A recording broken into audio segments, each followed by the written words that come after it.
상속은 매우 중요하고 또 그만큼 복잡하기도 합니다. 비슷해 보이더라도 개별적인 사안에 따라서 그 결과가 천차만별이 되기도 하죠.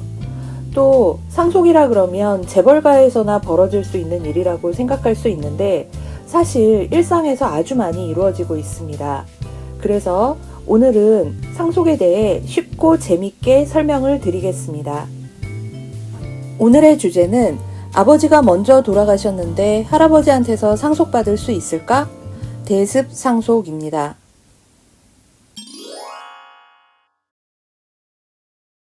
원숭이는 부모님과 함께 살고 있었습니다. 어느 날 원숭이의 아버지께서 돌아가셨고 머지않아 원숭이의 할아버지께서도 돌아가셨습니다. 원숭이는 삼촌이 있었는데 이러한 경우 원숭이는 할아버지의 재산을 상속받을 수 있을까요? 또 원숭이의 어머니는 어떨까요?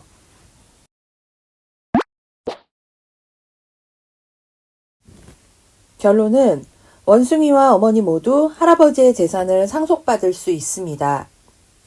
상속인의 순위에 대한 원칙을 따르자면 할아버지의 자손들, 즉 직계비속이 1순위로 상속을 받게 됩니다. 1순위에 해당하는 직계비속은 원숭이와 돌아가신 아버지, 삼촌이 있습니다.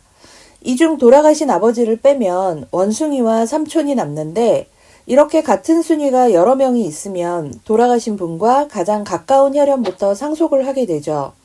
즉, 할아버지의 입장에서 손자인 원숭이보다는 아들인 삼촌이 더 가까우니 삼촌이 상속을 전부 받게 되는 것입니다.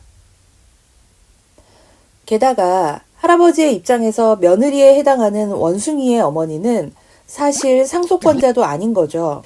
그런데 어떻게 원숭이와 어머니가 할아버지의 재산을 상속받을 수 있었을까요?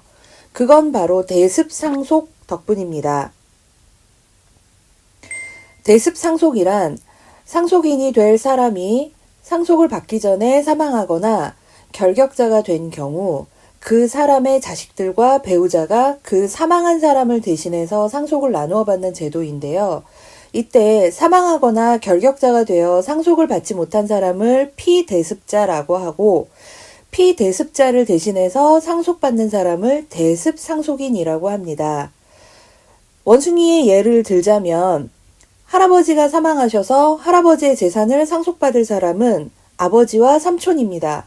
하지만 아버지는 상속을 받기 전에 사망하셨고 이런 경우에 대습상속이 적용되어서 아버지가 상속받을 만큼을 원숭이와 어머니가 나누어 받게 되는 거죠. 오늘 소개드린 법률 상식은 어떠세요?